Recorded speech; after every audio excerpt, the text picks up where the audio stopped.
Hello good morning guys, कैसे हो आप। उम्मीद करते सारे लोग बहुत अच्छे होंगे। स्वागत आप सभी का हमारे यूट्यूब चैनल सुमन फैमिली ब्लॉग में। और आज का ब्लॉग मैं मॉर्निंग से स्टार्ट कर रही हूँ, जब से स्टार्ट कर रही हूँ क्योंकि मेरे घर का सारा काम हो चुका है। बस मैं नहा के आई हूँ, कान्हा जी के यहाँ पर बर्तन साफ़ कर रही थी। उनको नहलवाना है, उनको भोग देना है और उनके आगे दिया जलाना है। बस यही चीज़ें रह गई थी, बाकी का मेरे घर का सारा काम हो चुका है और मेरे बच्चे स्कूल जा चुके हैं। तो यहाँ पर मैंने कान्हा जी को भोग भी दे दिया था और दिया भी जला दिया था। तो मेरे कान्हा जी फ्री हो गए हैं और हम भी फ्री हो गए हैं। बस खाना ना खा के और बस तैयार होके सीधा पार्लर पे जाना था। तो यहाँ पर मैं तैयार भी हो गई थी। तो मैं यहाँ पर अपना स्वेटर देख रही थी कि ये मैं आपको कभी वीडियो बना के डालूँगी इसके बारे में। और मैंने एक वीडियो डाला भी है फेसबुक पर कि मैंने ऑनलाइन ये स्वेटर मंगाया था। मैंने 4 पीस ऑनलाइन मंगाए थे जो रिप्लेस होके आए थे। तो मतलब वो ये मैं बता नहीं सकती हूँ, मेरे बिल्कुल मन से नहीं है, बट क्या करें, इतने महंगे महंगे पीस हैं, मुझे पहनने पड़ेंगे। इनका रिटर्न भी नहीं गया। अच्छा, मैंने ये चीज़ नोटिस नहीं किया कि मतलब वो इसका रिटर्न नहीं जाएगा। कुछ ऐसे होते हैं ना, जब डिफेक्ट आइटम होते जब भी मतलब जाते हैं, वैसे नहीं जाते हैं। ऐसा ही कुछ था। जैसे ब्रांडेड कंपनियों से अगर हम कोई चीज़ मंगाते हैं तो वो पता एक ही बार रीजन पड़ता है, दोबारा से वो रीजन नहीं पड़ता है। तो मेरे अकाउंट से मतलब ये रिटर्न नहीं हो रहे हैं मेरे पीस। मैं सच में ना बहुत परेशान हूँ इन चीज़ों को लेके। तो मैं कुछ बता नहीं सकती हूँ इस बार मैंने कितना पैसा बर्बाद किया ऑनलाइन शॉपिंग में। आप देख पा रहे हो इस तरीके से मैं पहनूंगी। फिर आप चाहे कोई मुझे अच्छा बताए चाहे ख़राब बताए, भाई मैंने इतने महंगे महंगे मंगाए हैं, रिटर्न भी नहीं जा रहे हैं। तो अब तो मुझे पहनने ही हैं, चाहे अच्छे लगे या ख़राब लगे। तो यहाँ पर मेरा इन्वर्टर, मैंने पिछले ब्लॉग में बताया था, मेरा इन्वर्टर थोड़ा ख़राब हो गया था। तो वही मैं दिखाने जा रही थी शॉप पर। हमारे हस्बैंड जी ने बोला कि इन्वर्टर को दिखा लो, बट मुझे पता था इसके प्लग में कुछ प्रॉब्लम है, बट वो मानने के लिए तैयार नहीं थे। उन्होंने कहा नहीं, पूरा इन्वर्टर चेक कराइए एक बार। तो अब ये सारा कुछ काम मुझे करना पड़ रहा है। तो हमने इन्वर्टर, एक लोग भैया हैं सामने से, उनसे खुलवा लिया था। तो ऊपर से उन्होंने उतार दिया था, बाकी का इसको ले जाना है जाना, ये सारा कुछ मेरा काम है। तो मैं इसको ले जाऊंगी शॉप पर। जैसे मैं अपनी शॉप पर जाऊंगी तो वहाँ पे रास्ते में शॉप है, तो वहाँ पर भैया के पास में शॉप पर डाल देंगे। हस्बैंड जी ने बता दिया था कि आप ऐसे से चले जाना और वहाँ पे शॉप पे रख देना जाके, बाकी चीज़ें जो भी होंगी मैं उनसे फ़ोन पे बात कर लेंगे। तो जब तक हमारे घर की लाइट भी चली गई थी तो यहाँ पर पूरा अंधेरा पड़ा हुआ है और हमें अपनी चीज़ों को ढूंढने में मतलब वो दिक्कत होती है, आपको बताया ही था। तो हम एक बार के चाबी ले गए थे, एक बार मोबाइल स्टैंड भूल गए थे। फिर हम दोबारा से फिर मोबाइल स्टैंड लेने गए थे अंधेरे में। और उसके बाद मैं सीधा पार्लर पे आ गई थी। तो यहाँ पर मैंने कपड़ा वपड़ा लगाया, उसके बाद में बोर्ड बाहर निकाला। तो मैं अपना बोर्ड बाहर रखती हूँ, आप देख पा रहे हो। मैंने यहाँ पर स्पीड बढ़ा दी है क्योंकि ज़्यादा लंबा हमारा वीडियो हो जा रहा था इसलिए। और जो भी हमारा जो भी जैसी भी चीज़ें बाहर निकालने की होंगी वो बाहर निकाल देंगे। बाकी की चीज़ें जो भी होंगी वो हम जो जहाँ रखी जाएंगी वहाँ पर रख देंगे। तो हमें यहाँ पर ना बहुत सर्दी लग रही थी क्योंकि देखो ऐसा होता है ना, जैसे कि अभी कुछ अलग ही सर्दी पड़ रही है। जैसे ये जो कटकट वाला जाड़ा है ना, तो इसमें दांती बजती है।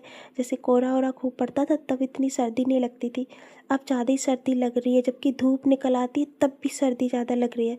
तो यहाँ पर वही मैं कपड़ा वपड़ा डस्ट वगैरह से साफ़ कर दूँ, मतलब कपड़े से डस्ट को साफ़ कर दूँगी।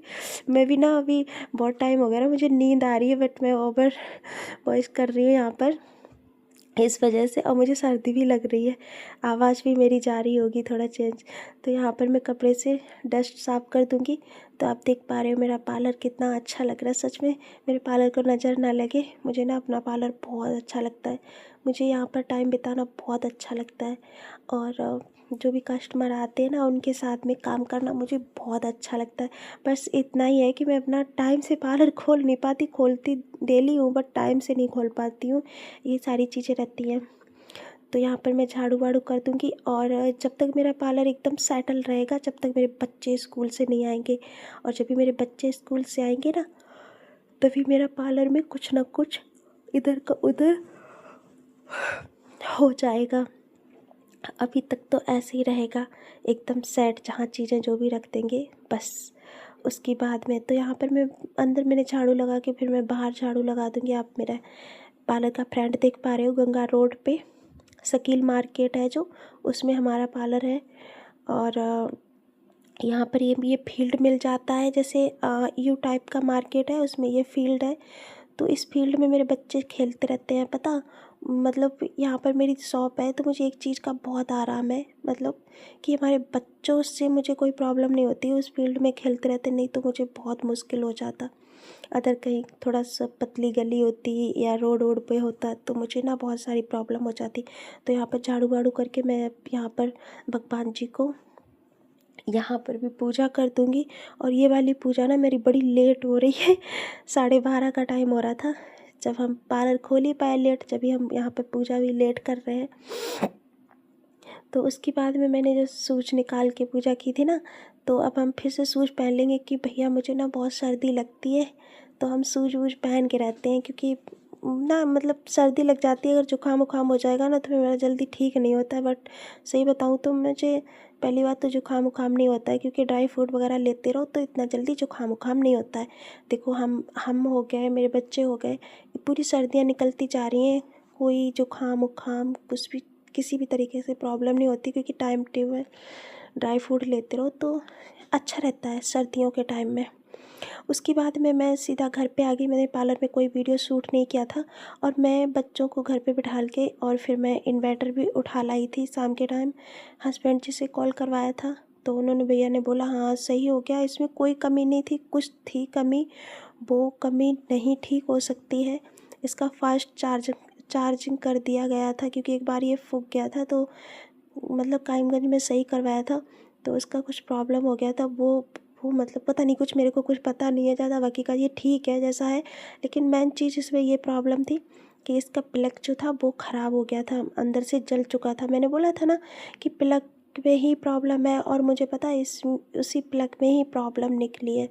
तो जब भी फिर यहाँ पर मैं इन्वर्टर को सेट लगा रही थी, हमारी परी वीडियो बना रही थी। मैंने कहा रहने दो, थोड़ा सा लेना तो ले लेना, नहीं तो रहने दो। लेकिन उसने बहुत सारा वीडियो बना लिया।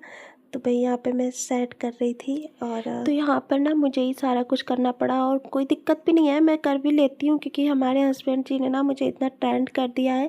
छोटी मोटी चीज़ों को ना मैं खुद ही हैंडल कर लेती हूँ। वो कभी बोलते भी हैं चलो कोई बात नहीं, उनसे करवा लेंगे उनसे करवा लेंगे, मैं ही मना कर देती हूँ, नहीं किसी को कुछ नहीं बोलना है, मेरे काम है, मैं खुद कर लूँगी। और फिर एक काम हो दो काम हो, ऐसे तो देखो घर में छोटे छोटे लगे रहते हैं, भाई काम वो मुझे ही करना पड़ेगा, किसी के ऊपर कितनी बार डालूंगी, ठीक है, वही सारी चीज़ें हैं। तो यहाँ पर मैं यही सब कुछ बता रही थी कि देखो मैंने इतना मतलब खुद को शाबाशी दे रही थी, मैंने देखो इतना बड़ा काम कर लिया। मैं खुश हो रही थी इस चीज़ को लेके, वही सारी चीज़ें बता रही थी।